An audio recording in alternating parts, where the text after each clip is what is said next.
वंदे भगवतं देवीं श्रीरामच जगद्गुरुं पादपद्मे तयो कृत्वा प्रणमामि मुहुर्मुहुः।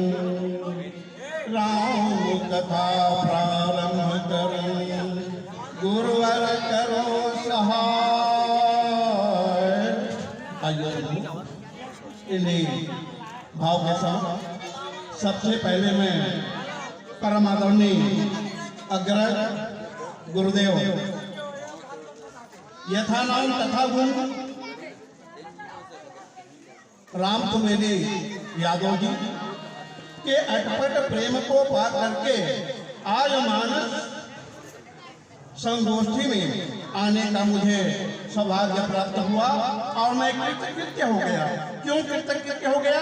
क्योंकि कहा गया है कि संत दरस और हरि कथा, ऐसे संतों के दर्शन पा करके मैं धन्य हो गया।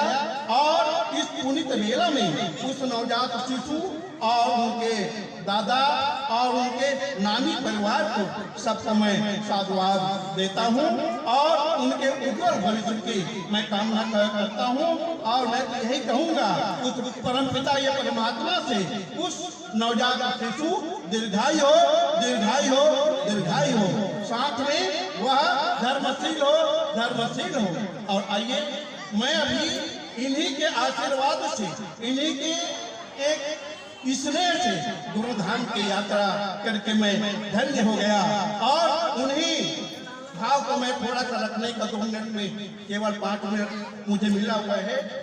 सुन के मत के बहन प्रेम लपेटे अटपटे, और उन्हीं के प्रेम को मैं लपेट करके जो ट्रेन में मुझे वो लपेटे थे और उसी अपनत्वपन को आज पा करके उनके निवास स्थल में आकर के मैं गदगद हो रहा हूँ।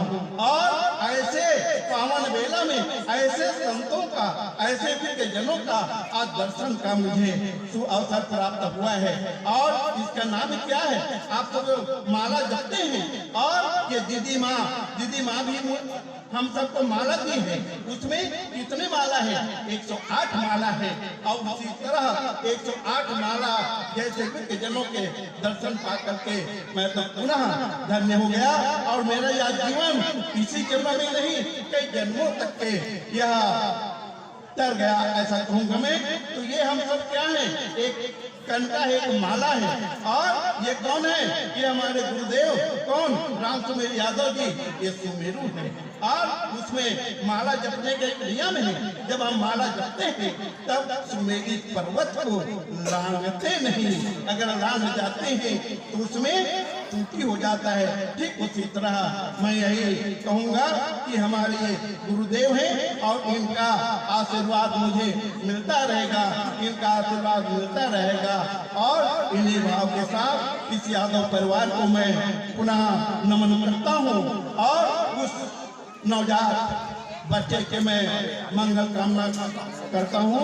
और सुंदर चिंतन है, आप विचार करके देखिए कितने सक्षम हैं आदरणीय सुमेरी यादव जी। चाहे तो अनेक दूसरे कार्यक्रम भी करा सकते थे, लेकिन नहीं, उनके अंतःकरण में राम के प्रति, राम कथा के प्रति अगाध श्रद्धा है। और क्यों कहा गया है, तुलसीदास जी महाराज अपने लेखनी में लिखते हैं और सबरी और राम के प्रशंसा आप जानते हैं। प्रथम भगति संतन कर संगा, और इसी भाव के साथ ऐसे जनों के ये सत्संग मंडलियों को यहाँ आमंत्रित किए हैं। और प्रथम भगति संतन कर संगा, दूसरा रति मम कथा प्रसंगा। और ये जो मानस है हम सबको जीना सिखाती है, मानस हमें जीना सिखाती है, जीने के लिए कला बताती है। और महाभारत बंधुओं वह लड़ने की विधा बताती है, अर्थात मरना सिखाती है। लेकिन हमारी आर्य संस्कृति देखिए, हमारी भारतीय संस्कृति देखिए, जो गीता है वह मोक्ष की विधा बताती है। ठीक उसी तरह यह पावन तो ग्रंथ है रामायण वह सादा जीवन उच्च विचार अर्थात सरल जीने की कला सिखाती है। आप विचार करके देखिए, मैंने क्या कहा? सरल। सामने सीता, सामने सीता, और सीता कौन है? भक्ति है। और उसी भक्ति की खोज में हम लोग उदय से यहाँ आए हुए हैं, क्योंकि भक्ति की खोज में हर जीव आज विचरण कर रहा है, भटक रहा है कि मुझे ये भक्ति प्राप्त हो। और रा कौन है? रा ब्रह्म है, और उसी का दूसरा नाम ज्ञान है। तो राम ज्ञान है, और लक्ष्मण क्या है? लक्ष्मण वैराग्य है। तो आप विचार करके देखिए, अगर जीव का एक ही उद्देश्य है भक्ति की प्राप्ति, भक्ति की खोज, अगर हम भक्ति की खोज करेंगे तो हमको इसकी आवश्यकता पड़ेगी ज्ञान की। ज्ञान कौन है? राम की। और राम कौन? राम की कथा की। तब हम भक्ति को प्राप्त कर सकते हैं। तब हमारे जीवन में क्या मिलेगा? हमको वैराग्य मिलेगा। ठीक उसी तरह परम आदरणीय अग्रज रामचंद्र यादव भैया जी आज मुझ जैसे मानस के एक अबोध छात्र को अब सुंदर स्नेह दे करके मुझे मान सम्मान दिए। इसके लिए पुनः मैं यादव परिवार को मैं सादर नमन करता हूँ, और इन्हीं भाव के साथ पुनः श्री सिंधु राघव मानस मंडली को मैं सादर नमन करता हूँ, और आप सबों का इसमें मिलता रहेगा। इन्हीं भाव के साथ ओम शांति।